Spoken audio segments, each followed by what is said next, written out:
নমস্কাৰ আজি আমি কথা পাতিম ভাৰতীয় সংবিধানৰ ওপৰত কেইটামান প্ৰশ্নোত্তৰ এই প্ৰশ্নোত্তৰ কেইটা আজি আমি আলোচনা কৰিম যিকেইটা পৰীক্ষাত সাধাৰণতে আহি থকা পৰিলক্ষিত হয় প্ৰথম প্ৰশ্ন The cabinet mission to India was headed by অৰ্থাৎ cabinet mission যি ভাৰতলৈ আহিছিল তাক কোনে নেতৃত্ব প্ৰদান কৰিছিল তাৰ উত্তৰ হৈছে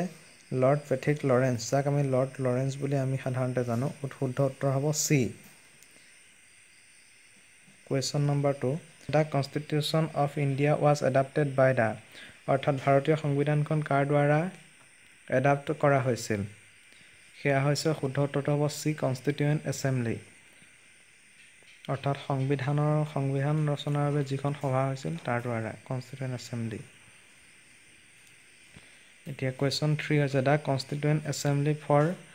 Undivided India First Meet অৰ্থাৎ Undivided India প্ৰথমখন মিটিং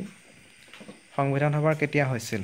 তাৰ শুদ্ধ উত্তৰটো হৈছে B 9 December 1946 Question number 4 When the Constituent Assembly for the Dominion of India reassembled on 31st October 1947 it reduced membership was ইয়াৰ শুদ্ধ উত্তৰটো হৈছে A 199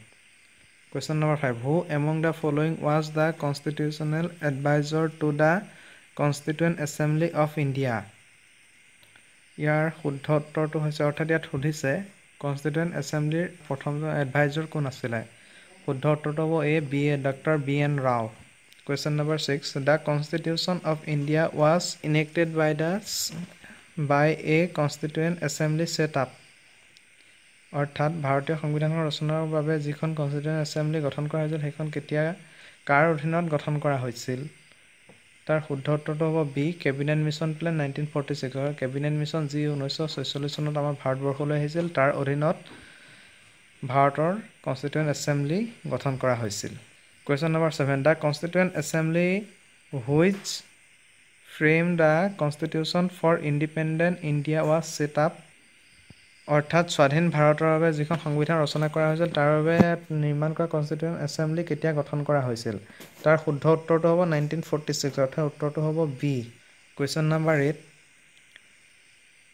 Who presided over the inaugural meeting of the Constituent Assembly of India অৰ্থাৎ Constituent Assembly প্ৰথমজন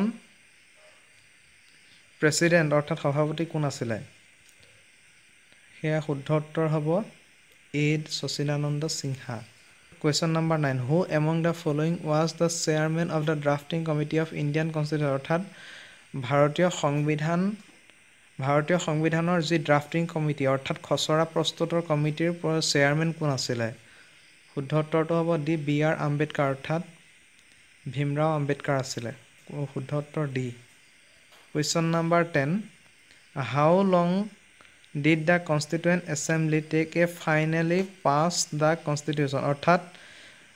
ভাৰতবৰ্ষৰ যিখন সংবিধান সেই সংবিধানখন ৰচনা কৰিবৰ বাবে Constituent Assembly কিমান দিন সময় লৈছিল তাৰ শুদ্ধ উত্তৰটো হ'ব